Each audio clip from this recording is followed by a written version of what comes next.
Kako jedan plac podeliti u dva ili više manjih parcela? Parcelacija, to je postupak kojim se jedna parcela deli u dva ili više manjih parcela. Ja ću vam u ovom videu reći kako se to radi, koji su postupci. Prvo morate dobiti informaciju da li se to uopšte može deliti, ako može na koji način. Tu informaciju dobijete u nadležnoj opštini ili u urbanizmu, u zavisnosti da li vaša opština ima urbanizam. Druga stvar, kada dobijete pozitivan odgovor, zatim angažujete geometra. Šta radi geometar? Geometar pravi projekat parcelacije. To je ono kako ste vi htjeli da podelite taj plac i kako da izgledaju buduće parcele. Kada geometar uradi projekat parcelacije, taj projekat parcelacije podnosite opet u nadležnu opštinu koja mora da odobri svojim rešenjem takav projekat. Kad opština taj projekat odobri, taj projekat ide u katastar. Šta radi katastar?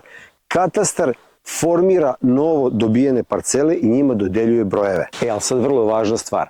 Ukoliko ima više suvlasnika na toj parceli, svi suvlasnici će biti suvlasnici u svim novo formiranim parcelama.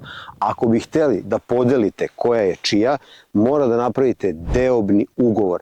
To vam radi advokat, a obavezno ga overavate kod javnog beležnika. Ovo su neki osnovni koraci koje morate da prođete kroz proces parcelacije. Ako želite da vidite sve kako ide korak po korak, onda odete na naš YouTube kanal, tamo postoji video gdje sam govorio o kompletnom procesu od početka do kraja. Pogledajte taj video, a onda ako imate pitanje pišite u komentarima. Ako vam se ovaj sadržaj sviđa, zapratite naš kanal, jer ovdje vas čeka još gomila dobrog sadržaja.